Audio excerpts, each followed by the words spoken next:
When discussing the greatest films in the long history of the Star Trek universe, fans almost always point to Star Trek. First Contact is one of the franchise's most exciting and successful cinematic outings. Directed by and starring Jonathan Frakes as Commander William Riker, the film delivered everything audiences wanted: time travel, the terrifying Borg, and a pivotal moment in humanity's future. Yet hidden in the history of the franchise is a fascinating what if, a failed or unrealized Star Trek movie concept that many fans believe could have been even better than First Contact if it had been made. Long before First Contact was conceived, there were early ideas for a Star Trek movie that would have radically expanded the franchise's mythology. Some of these concepts were explored during the early development of films following Star Trek Generations, when the crew of Star Trek The Next Generation officially took over the movie franchise from the original cast. The challenge for the creative team was simple but daunting.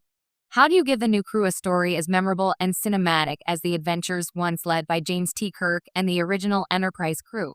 One of the most intriguing answers came in the form of an abandoned script concept that leaned heavily into the grand political and philosophical themes that define Star Trek at its best.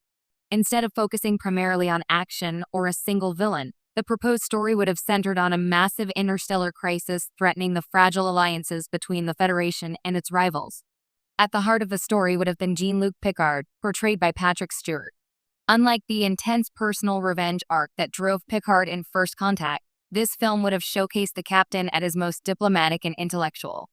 The Federation would face a looming catastrophe involving multiple alien powers, forcing Picard to navigate an intricate web of diplomacy, strategy, and moral decisions.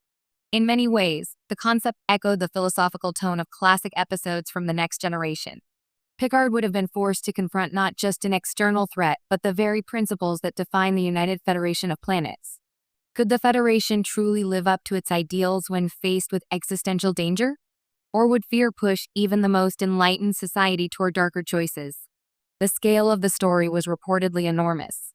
Instead of focusing on one enemy, the film would have involved several familiar Star Trek species, including the unpredictable Romulans and the aggressive Klingons. The idea was to create a cinematic event that felt like a true galactic political thriller, something closer to a spacefaring version of a Cold War drama. Ironically, the same ambition that made the project exciting may also have doomed it.